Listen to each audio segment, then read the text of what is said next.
Welcome welcome president Subbulakshmi. President ஆயிட்டு very good. அடியே என் பொண்ணுக்கு திருஷ்டி பட்டிருக்கோம், வந்து சுத்தி போடு. கலாட்டா பண்ணாதீங்கப்பா. ஆமாமா, உங்க பொண்ணு வந்திருக்கா, அவளுக்கு திருஷ்டி சுத்தி போடுங்க. அவளை ஏன் சும்மா வம்புக்கு இருக்கிற? அம்மா, அந்த ஸ்ரீவல்லிபுத்தூர் பால்கோவா சாம்பிளாவது கொண்டு வந்தியா? பாருங்கம்மா அப்பாவை. நீ மாலையும் கழுத்தவா பார்க்க ஆசைப்பட்ட, அதை பாத்துக்க. நான் சொன்னது இந்த மாலையே இல்ல, அதுக்கும் வேற வரும், கவலைப்படாத.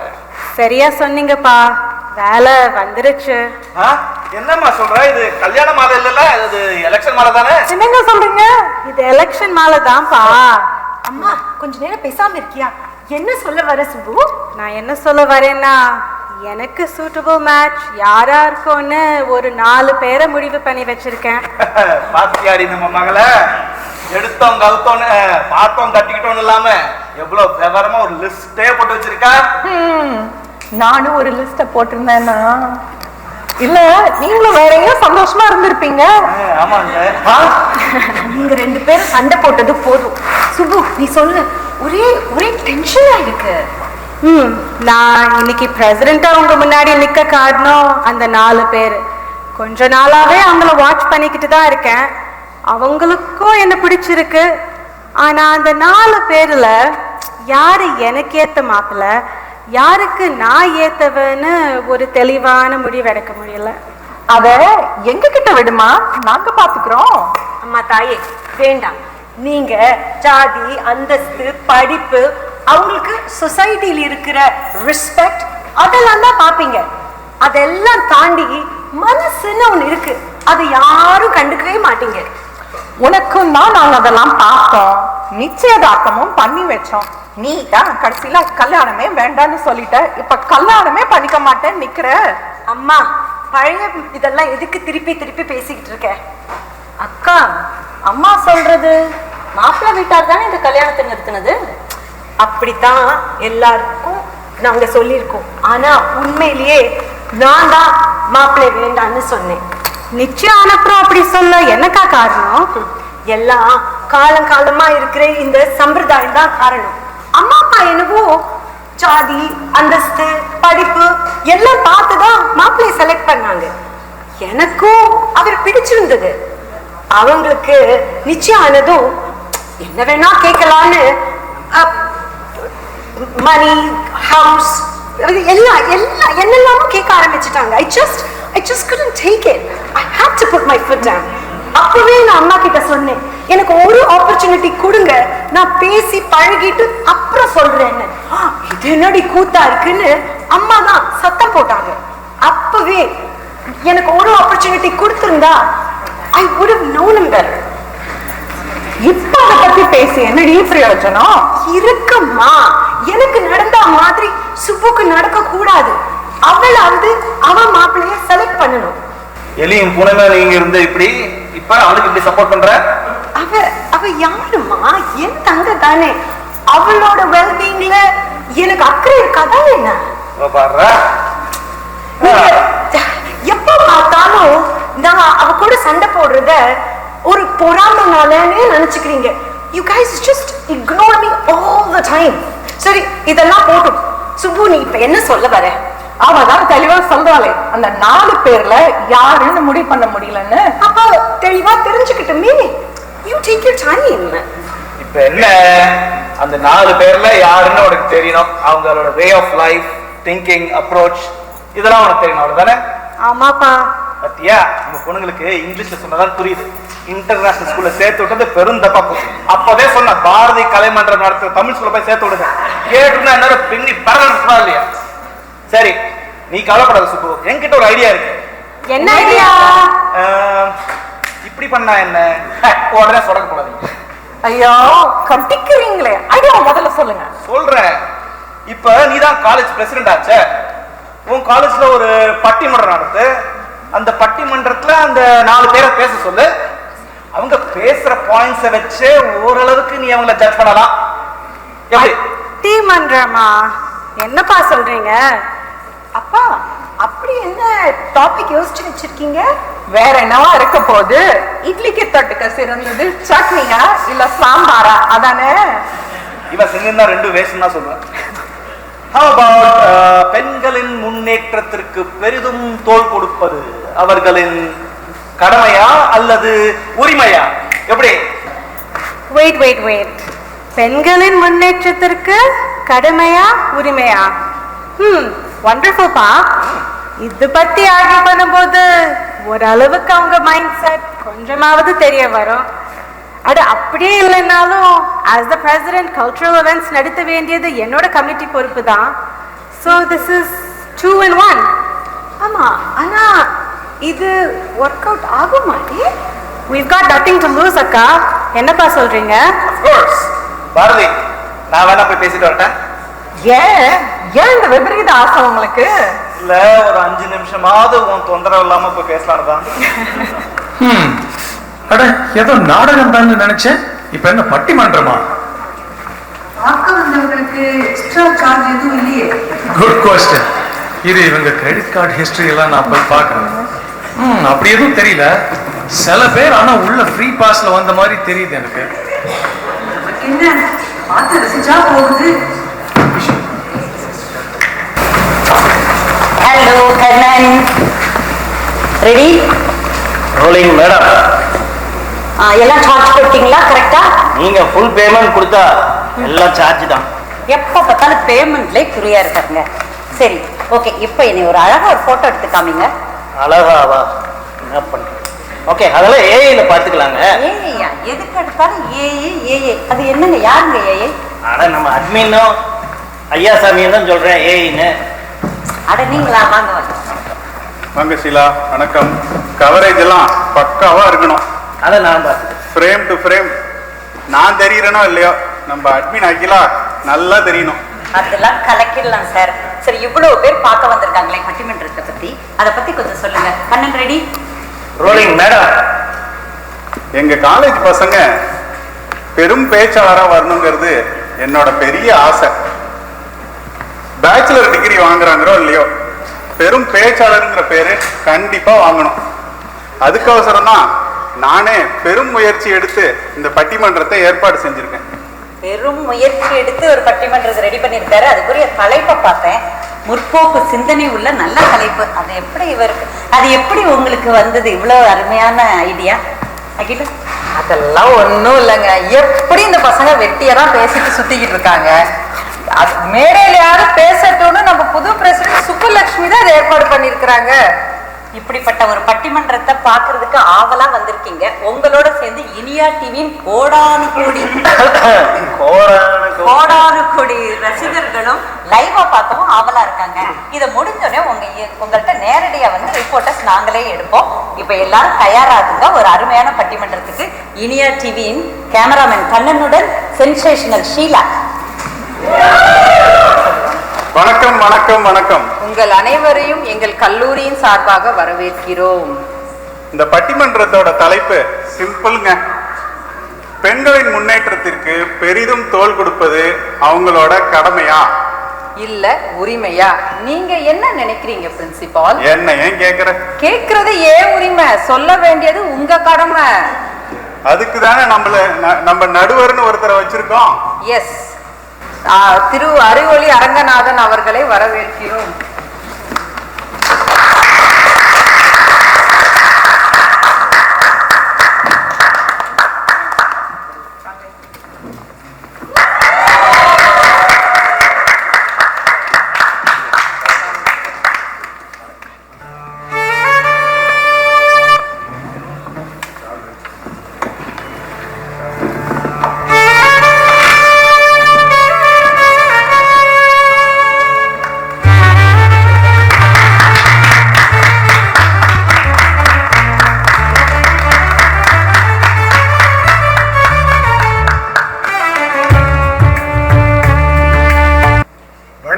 வணக்கம். கல்லூரி முதல்வர் உள்ளிட்ட அவையோருக்கு வணக்கம். கல்லூரியில பட்டிமன்றமா? அதுவும் இந்த காலத்துலயா? இப்பெல்லாம் இளைஞர்கள்லாம் ரீல்ஸ் போடுற காலம். அதுதான் உங்களுடைய ரோல்ஸே. ஆக நிலைமை இப்படி இருக்க நீங்க என்னடான்னா உரிமை கடமைன்னு பழங்கால பஞ்சாயத்தை கூட்டிட்டு இருக்கீங்க. ஆனாலும் கல்லூரி கண்மணிகளே, உங்களை பாராட்டியே ஆகணும். அது என் கடமை இல்லையா? ஏன்னா எங்களை மாதிரி ஒரு 4 பேருக்கு மேடை கிடைக்குது பாருங்க. சும்மாவே ஒண்ணும் இல்லாததுக்கெல்லாம் பஞ்சாயத்தை கூட்டுவோம். உங்க பஞ்சாயத்துக்கு பெரும் பஞ்சாயத்தா இருக்கு, விட்டுருவோமா என்ன? அதுல ஒண்ணு பாருங்க, தலைப்பு என்னவோ பெண்கள் சம்பந்தப்பட்டது, ஆனா வாதிட வந்திருப்பதெல்லாம் ஆண்கள். இதுக்கே நீங்க கைதட்டலாமே. மங்கையராக பிறப்பதற்கே மாதவம் செய்திருக்க வேண்டும். நம்ம கவிமணியுடைய கருத்தான வரி. ஒரு கவிதை சொல்றேன் கேளுங்க. பெண் அவள் ஒரு விடுகதை, புரிய முடியா புதிர்கதை. அப்படி இன்னொரு கவிதை, பெண் அவள் மனதை அறியும் நூல் எந்த நூலகத்திலும் இல்லை, அவளது அவனின் அகத்தை தவிர. ஆக இப்படிப்பட்ட ஒரு பெண்ணிற்கு முன்னால் வந்திருக்கும் ஒரு பெரும் சோதனை தான் கடமையா உரிமையா. ஆக அந்த வகையிலே இங்கே கடமை என்ற அணியிலே அர்ஜுனும் கரணும், உரிமை என்ற அணியிலே அஜயும் மோகனும் வாதிட வந்திருக்கிறார்கள். உங்களின் சார்பிலே முதலாவதாக கடமை என்ற அணியிலிருந்து திரு அர்ஜுன் அவர்களை பேச அழைக்கிறேன். வாங்க அர்ஜுன், உங்களுடைய கடமையை செவனே ஆற்றுங்கள்.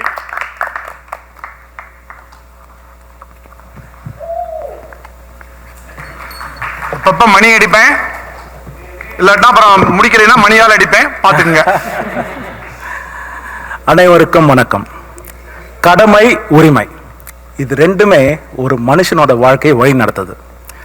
நம்ம காலம் காலமாக பின்பற்றும் கீதை என்ன சொல்லுது? கடமை செய், பலனை எதிர்பார்க்காது. அதை தான் நடுவரே நாங்கள் சொல்ல வரோம். ஒரு பெண் தான் ஒரு குடும்பத்தின் ஆதாரம், அந்த குடும்பம் தான் நாட்டிற்கே ஆதாரம் அப்படின்னு நான் சொல்லலைங்க, காந்தியடிகள் சொல்லியிருக்காரு. Super point. நல்லா பேசுறான்ல. அவன் உனக்கு ஃபேனு நினைச்சேன், இப்ப நீ அவனுக்கு ஃபேனா? அப்பேற்பட்ட பெண்களுக்கு இன்று சோசியல் மீடியாவில் இருக்கும் அறிவு சோசியல் சென்ஸ்ல இல்ல. ஒரு பெண் என்றால் அச்சம், மடம், நாணம், பயிர்ப்பு இதுல ஒன்னாவது இருக்கும். ஆனா டிக்டாக்ல 1வது இடம் வரணும்னு போட்டி போடுறாங்க. என்னடி சொல்றான்? அதானே, I didn't expect this from him. சம உரிமைன்னு சரக்கடிக்கிற வரைக்கும் போட்டி நடுவரே. அதனால பல குடும்பங்கள் அழிஞ்சு போயிருக்கு. I know this is just a debate, but இருந்தாலும் 1000 பாயிண்ட்ஸ் இருக்குது பேசும்போது. சச்சா, உரிமைன்னு போட்டி போடுறதுனால தான் 2 வயசு பசங்க பிளே ஸ்கூல்லையும் பெத்தவங்க முதியோர் இல்லத்துலயும் இருக்காங்க. அதனால நடுவரே, பெண்களுக்கு கடமையா உரிமையா அப்படின்னு வந்தா கடமையே என்று தீர்ப்பளிக்குமாறு வேண்டி அமர்கிறேன். வாய்ப்பிற்கு நன்றி, வணக்கம். மிக சிறப்பு அர்ஜுன். கடமையை செய், பலனை எதிர்பாராதே. கீதாபதேசம்லாம் பண்ணியிருக்கீங்க. அதே தான் நானும் உங்களுக்கு சொல்வேன். உங்க கடமை அணிக்காக கடமையை செய்துட வந்துட்டீங்க. கடமைக்கு தான் தீர்ப்பு தருவேன்னு சொல்லி நீங்க உங்க பலனை எதிர்பார்க்க கூடாது, சரிதானே? நல்லது. அடுத்து இதுக்கு என்ன பதில் சொல்ல வர்றாங்க? நம்ம உரிமை அணியிலிருந்து நம்ம அஜய் வர்றாரு. உரிக்கிறாரா இல்ல சறுக்கிறாரான்னு பார்ப்போம். சுமை சுமையாய் வளங்களினை சுமந்து செல்லும் கவின் இயற்கை பேரரசி செங்கோலோச்சும் இந்த இனிய வேளையில் நடுவர் உள்ளிட்ட அவையோருக்கும், அழகாக இந்த பட்டிமன்றத்தை ஏற்பாடு செய்த சுப்பு உட்பட்ட அந்த பிரசிடென்ஷியல் ட்ரூப்புக்கும், என்னுடைய நண்பர்களுக்கும், பிறர் போன்ற பெரியவர்களுக்கும் என்னுடைய அன்பான வணக்கங்கள். நடுவர் அவர்களே, என்னுடைய வாதம் பெண்களினுடைய முன்னேற்றத்திற்கு பெரிதும் காரணமாக இருப்பது அவருடைய உரிமை அப்படின்றது தான். அவர் என்னமோ சரக்கு அடிக்கிறதுல போட்டி போடுவாங்கன்னு சொல்றாரு. சரக்குன்னு காதுல விழுந்தோன்னே இப்படி சறுக்குறீங்களே, என்ன நடுவரே? அர்ஜுன் பேசினதெல்லாம் கேட்டு பார்க்கும் பொழுது எனக்கு என்னமோ அவர் கிட்டத்தட்ட ஒரு பூமரங்கிள் ஆக்கிடுச்சு. அப்படியா மிஸ்டர் பூமரங்கிள்? சொல்லுங்க. இப்ப எனக்கு தெரிஞ்ச ஒரு விஷயத்த சொல்றேன். சமீபத்தில் நடந்த ஒரு பேச்சுவார்த்தை எனக்கும் என்னுடைய நண்பருக்கும். ஒரு விவாகரத்தான பெண்மணி சமுதாயத்துல ஒரு பெரிய பதவியில இருக்காங்க. அவரை பற்றி சொல்லும் பொழுது இப்படி சொல்றாருங்க, கண்டிப்பானவர், மிகவும் டிசிப்ளின்டாக இருக்கவர், சின்சியராக இருப்பவர். என்ன விவாகரத்தானவர், வீட்டுல ஒண்ணு செல்லுபடியாவில் நம்மகிட்ட நம்ம வேலையை காமிக்குது. ஒரு உரிமை என்பதை பெண்ணினுடைய அவளுடைய காரணத்திற்காக சொல்லாமல் இப்படி அவளுடைய பிற்கால வாழ்க்கை முற்கால வாழ்க்கையெல்லாம் பார்த்து சொல்றது சரியான விஷயமா நீங்க குறிச்சுக்கணும் நடுவர் அவர்களே. கண்டிப்பா. ஆமா, அந்த நண்பர் திருமணமானவரா என்ன? ஆமா. பாவம், அவருக்கு அவள அவருக்கு நீங்க இருக்கீங்களே.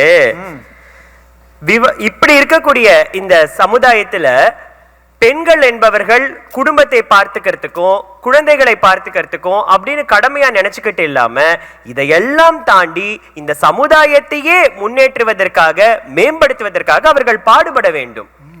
Very valid point. அஜய் பேச வந்தாலே அசத்தல் தான். என்னடி ஃபேன் காத்து மாத்தி அடிக்கிறாப்ல தெரியுது. ஒரு டேட்டா சொல்றேன் கேளுங்க நடுவரே. அஜய், என்ன நீங்க டேட்டிங் சொன்னா மக்கள் எல்லாம் முன்னாடி முன் சீட்டுக்கு வந்து கேட்பாங்க. டேட்டான்னு சொன்னா இந்த காலத்துல யாருங்க கேட்பாங்க? எங்களுக்கு டாட்டா காட்டுறதுக்கு முன்னாடி உங்க டேட்டாவை சீக்கிரம் சொல்லி முடிங்க. எங்களுக்கு டேட்டிங் ஓகே, நீங்க ஏன் இதை பத்தி பேசுறீங்க? சரி இருக்கட்டும், நான் டேட்டாவை பத்தி சொல்றேன். பெண்கள் மட்டும் அவர்களுடைய தொழில்களில் முன்னேற்றம் அடையவில்லை என்றால் இந்தியாவினுடைய ஜிடிபி 20% வரை உயர்ந்திருக்காது என்பது அந்த டேட்டா சொல்கிறது. இன்னும் உங்களுக்கு பிடிச்ச மாதிரி ஒரு விஷயம் சொல்றேன் பாருங்க. 2022 வருடம் பெண்கள் விமானிகளாகவும் பெண்கள் பணிப்பெண்களாகவும் ஒரு விமானத்தையே, ஏர் இந்தியா விமானத்தையே இயக்கி இருக்கிறார்கள் என்பது அவர்கள் கடமையை தாண்டி உரிமையை செய்ய வேண்டும் என்ற இந்த சமுதாயத்திற்கு வந்ததுதான் காரணம். அந்த மாதிரி ஒரு சமயத்துல நம்ம ஹியூஸ்டன் பாரதி கலைமன்றம் நம்மளை கூப்பிட்டு பட்டிமன்றம் நடத்த கூப்பிட்டுருந்தா அதே விமானத்துல வந்து இலவசமா பண்ணி கொடுத்துட்டு அதே விமானத்துல போயிருந்திருப்பேன். என்ன யோசிக்கிறீங்க? இல்ல உங்க நிலைமைய நினைச்சேன், சிரிச்சேன். பெண்கள் என்பவர்கள் இந்த 33% இடஒதுக்கீடு இதையெல்லாம் தாண்டி அவர்களுடைய கடமை என்று என்னெல்லாம் சொல்லி இந்த சமுதாயம் திணிக்குது அதை விட்டுட்டு உரிமை என்ன என்பதை யோசிச்சுட்டு வந்தாங்கன்னா 33% என்ன, அதையும் தாண்டி அவர்கள் இன்னும் மேலையும் போயிடுவாங்க. சும்மா பின்றான்ல. இவனுக்கு என்னத்த பின்றானோ, இவனுக்கு அஜய்ன் பேர் பதிலா அட்வைஸ்ன்னு பேர் வச்சிருக்கலாம். அடுப்பில் குழம்பையும் இடுப்பில் குழந்தையும் வைத்துக் கொண்டிருப்பதுதான் பெண்களுடைய கடமை என்று நினைத்துக் கொண்டிருப்பதை மாற்றி படிப்பில் அவர்கள் பெரியவர்களாக முன்னேறி அவர்களுடைய சமுதாய உரிமையை பெற வேண்டும். ஒரே ஒரு விஷயத்தை சொல்லி நிறைவு செய்யலாம் நினைக்கிறேன். கோல போட்டி, ஓவிய போட்டி இப்படியெல்லாம் வைத்து கொண்டாடி கொண்டிருக்கக்கூடிய விமென்ஸ் டே என்பது பெண்களுடைய உரிமைக்காக பெறப்பட்ட தினம் என்பதை நீங்கள் பெண்கள் உணர்ந்து கொண்டு உரிமையை பற்றி உங்களுடைய முக்கியமான விடயத்தை பற்றி நினைத்து உங்கள் முன்னேற்றத்தை நோக்குவீர்கள் என்ற நம்பிக்கையிலும் அதே உரிமையை அவரிடம் நான் எதிர்பார்க்கலாம் என்று நம்பி நல்ல தீர்ப்பிற்காக எதிர்பார்த்து காத்துக் கொண்டிருக்கிறேன். வாய்ப்பளித்தமைக்கு நன்றி, வணக்கம். அஜய் பேசினா நாளெல்லாம் கேட்டுக்கிட்டே இருக்கலாண்டி. College professor ஆக்கிடலாமா? அடி பொடி. அருமை அருமை. அஜய் கடமை எது உரிமை எதுன்னு ஒரு பெரிய வகுப்பை எடுத்துட்டு போயிருக்காரு. பெண்களுடைய நாட்டினுடைய வளர்ச்சிக்கு பெண்களுடைய பங்களிப்பு பெரிதும் காரணம். கண்டிப்பா ஏற்றுக்கொள்ள வேண்டியதான். ஆமா, அப்புறம் நம்ம எல்லாம் டாஸ்மாக்ல படுத்து கிடந்தா அவங்களுக்கும் சேர்த்து பெண்கள் தானே கடமையாற்ற வேண்டியிருக்கு. கண்டிப்பா கரெக்டா தான் சொன்னீங்க. வாங்க, இதுக்கு கடமை அணில இருந்து நம்ம கரண் என்ன சொல்ல வர்றான்னு பார்க்கலாம். வாங்க கரண், நீங்க கடமைக்கு அரணா இல்ல உரிமைக்கு மட்டுமே முரணா பார்க்கலாம். வாங்க.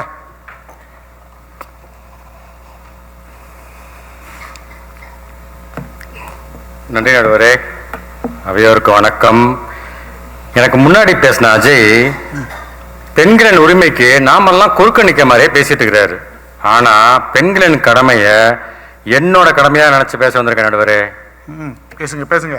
வந்துட்டான். பார்க்கலாண்டி, ஏதாவது ஏட்டிக்கு போட்டியா பேச போறான்னு நினைக்கிறேன். உரிமையை பறிச்சு அடிமையா நினைச்சிருந்தா பெண்களுக்கு எந்த ஒரு சம உரிமையும் கொடுக்கப்பட்டிருக்குன்னு தானே அர்த்தம். அப்போ அஜய் சொன்ன ஒவ்வொரு விஷயமும் பெண்களுக்கு சம உரிமை கொடுக்கறது தானே அர்த்தம். அப்ப நம்ம என்ன சொல்லணும்னா அஜய்க்கு நம்ம தேங்க்ஸ் சொல்லி ஆகணும். ரொம்ப தேங்க்ஸ் அஜய். அப்புறம் என்ன உரிமை அணிய உரிமையெல்லாம் கொடுத்தாச்சுல, சட்டு புட்டுன்னு கிளம்புங்க. இல்ல உரிச்சு போடுவாங்க, உரிச்சு இல்லையா? கரண் நீங்க பேச, நீங்க பாட்டு பேசுங்க. இங்கத்த பேச விடுறீங்க. இந்த நாட்டோட குடிமகனா, ஐயோ சாரி குடிமக்களா நமக்கு 1000 கடமைகள் இருக்கு. அந்த மாதிரி ஒரு குடும்பத்தில் ஆண் பெண் 2 பேர் இருந்தால் ஒருத்தர் வேலைக்கு போகிறதும் ஒருத்தர் வீட்டை பார்த்துக்கிறதும் அவங்க எடுக்க முடியுங்க. இதில் கடமையும் உரிமையிலையும் இது என்ன சொல்ல வரோம்னா நாங்க இது வந்து உரிமையை காட்டலங்க, அது வந்து அவரோட கடமையை காட்டுது. ஓ, அதுக்கு பேர் தான் கடமையா?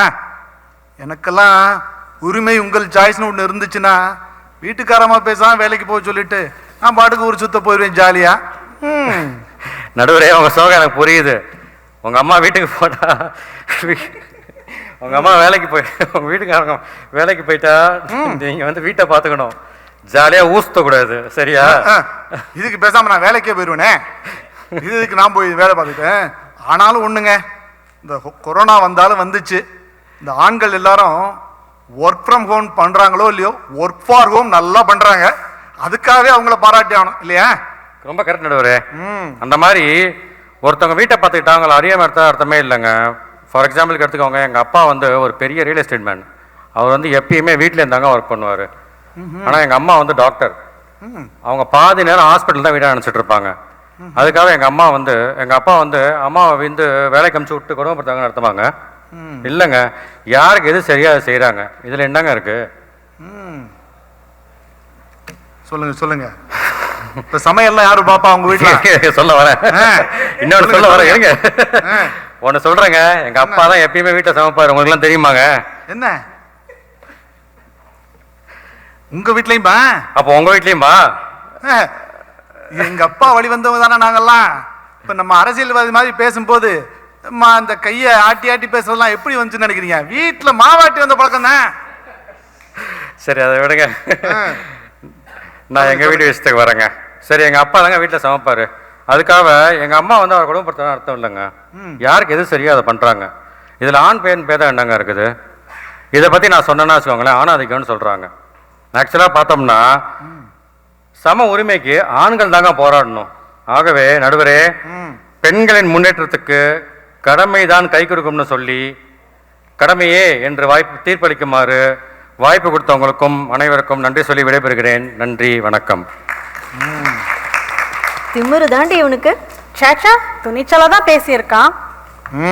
கரண் தம் கடமையை ரொம்ப ரொம்ப அழகா செய்துட்டு போயிருக்காரு. அவர் சொன்னது கண்டிப்பா வரவேற்க வேண்டிய விஷயம். ஆண் என்ன, பெண் என்ன, நீ என்ன, நான் என்ன, எல்லாம் ஊரினம்தான். ரொம்ப அழகா சொன்னாரு.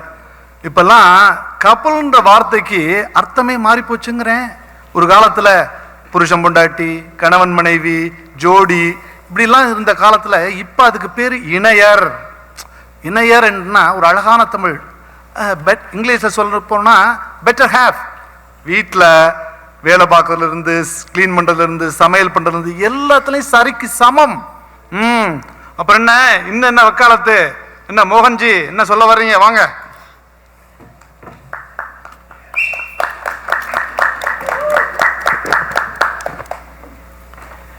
கடமையை செய்த பெண் பலனை எதிர்பார்க்கிறது எங்க உரிமை. அது பெண்களுக்கும் உண்டு பேச வந்திருக்கேன். அடிச்சான் பார், மொத பால்லே சிக்ஸர். வாவ், என் செல்லத்துக்கு இப்படியும் பேச தெரியுமா? லவ்லி. அட்ரஸ் அக்கா பலன் இல்லாம இங்க பலூன் காட்டுற வேலையெல்லாம் இங்க வேண்டாம், சரிதானே? உரிமை இல்லாத கடமையை மாத்திரம் செஞ்சா அது அடிமையில தான் போய் முடியும். கடமை உரிமை ரெண்டும் முக்கியம்தான். அது இந்த காலத்து பெண்களுக்கு தெரியும். ஏன் ஆண்கள் தான் ஷர்ட் பேண்ட் போட்டுக்கணுமா? நம்ம சுப்பு, ராஜி, நம்ம அகிலா மேடம் கூட போட்டா நல்லா இருக்கும். என்னடி ஒரு மாதிரியா பேசுறான்? அதெல்லாம் ஒண்ணும் இல்ல, நல்லா தான் பேசுறான். ஏன் எல்லாம் நல்லா தானே போய்கிட்டு இருக்கு. மோகன், உங்களுக்குள்ள இப்படி ஒரு ஆசையா? வேண்டாங்க நமக்கு இந்த புல்லாப்பு. அப்புறம் அந்த பெல்லாலே நமக்கு அடிச்சிருவாங்க ஆப்பு. பார்த்து பேசுங்க. நான் என்ன சொல்ல வரேன்னா எல்லாருக்கும் அந்த உரிமை உண்டுன்னு. அது போகட்டும். இந்த ஆண்கள் தான் இந்த பெண்களை அடிமையா வச்சிருக்காங்க. ஆண்கள் செய்யும் வேலையை பெண்களால செய்ய முடியும். ரெண்டு பேரும் ஆண்களும் பெண்களும் சமம்தான். ஆனா அந்த ஆண்கள் தான் அந்த பெண்களுக்கு இந்த உரிமை கொடுக்கறது இல்லை. ஆஹா, சரியான பாயிண்ட். தண்ணி அடிக்கவும் தம் அடிக்கவும் உரிமை உள்ள பெண்களுக்கு ஏன் அந்த விளம்பர படத்தான் தண்ணி தம் அடிக்கிற விளம்பர படத்துல நடிக்கிறது மாத்திரம் உரிமை இல்லையா? என்ன மைக்க புடுங்குங்க இவங்கிட்ட இருந்து. விடு ராஜி, சின்ன பையன். முடியும் பெண்களே, சொல்லுங்க. முடியும் பெண்களே, உங்களால் முடியும். உங்களுக்கு உரிமை குரல் கொடுக்க நான் இருக்கிறேன். போராடுவோம், போராடுவோம். மோகன், இது பட்டிமன்றம், போராட்ட களம் இல்ல. ஓ சாரி, நான் கொஞ்சம் உணர்ச்சி வசப்பட்டேன். கொஞ்சம் இல்ல, ரொம்பவே உணர்ச்சி வசப்பட்டீங்க. சொல்லுங்க.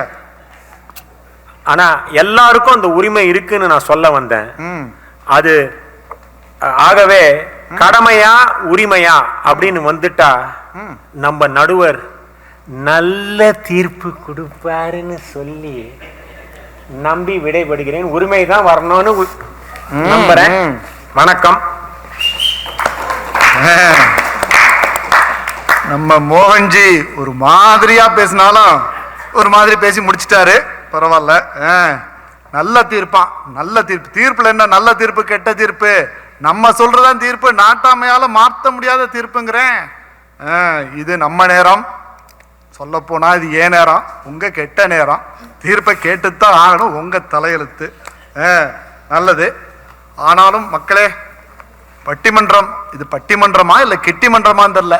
ஒருத்தருடைய கருத்துக்களும் ரொம்ப பிரமாதமா இருந்தது. உண்மையிலே பாராட்ட வேண்டிய விடயம். நம்ம உரிமையணி சும்மா உழுக்கி எடுத்துட்டாங்க. பெண்கள் வாழ்க்கையில் மேம்படணும், சமூகம் மேம்படணும்னா பெண்கள் வேலைக்கு போறதும் சமமாகணும் அப்படின்லாம் சொல்லியிருக்காங்க. கண்டிப்பா அந்த உடுப்பெல்லாம் விட்டுட்டு, இந்த அவியலை விட்டுட்டு அரசியலுக்கு வரணும் அப்படிங்கிறதெல்லாம் உண்மையிலே ஒரு ஹைலைட்டான விஷயம். ரொம்ப அழகா சொல்லியிருக்காங்க. 33% போற போக்க பார்த்தா 99% வந்தாலும் வந்துடும் போல இருக்கு.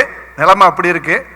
ஆனாலும் ஒரு நாள் பாருங்க, ஆண்களும் உரிமை வேண்டும் அப்படின்னு போராடக்கூடிய காலம் வந்தாலும் வரலாம். அப்படி இருக்கு நிலைமை. என்னதான் இருந்தாலும் பெண்களுடைய உரிமைக்காக போராடுறது ஆண்கள் தாங்கிறது ரொம்ப வரவேற்கக்கூடிய விஷயம். பட்டங்கள் ஆள்வதும் சட்டங்கள் செய்வதும் பாரனில் பெண்கள் நடத்த வந்தோம், 8 மறுவீனில் ஆணுக்கு இங்கே பெண் இழைப்பிள்ளை கான் என்று கும்பி அடின்னு பாரதி, அவரும் ஆண் தானே, ரொம்ப அழகா சொன்னார். ஸோ அந்த வகையில் உரிமையணி உங்களுடைய பங்களிப்பை சிறப்பாக செய்திருக்கீங்க. அதுக்காக கடமைன்னா என்ன சும்மாவா? நம்ம அர்ஜுன் சொன்னார் பாருங்க, சோசியல் மீடியாவில் இருந்தால் மட்டும் பத்தாது, சோசியல் சென்ஸும் வேணும்னாரு. சரிக்கு சமம், சரக்கு, முதியோர் இல்லைன்னு ஒரு உழுக்கு எடுத்துட்டாரு. நம்ம கரண் உரிமை கடமை இதுல என்ன பெரிய பேதம் பாக்குறீங்க? இதை இதுக்குடைய அர்த்தம் புரிஞ்சுக்கிட்டீங்கன்னா ஒண்ணுக்கு ஒண்ணு முட்டிக்காது.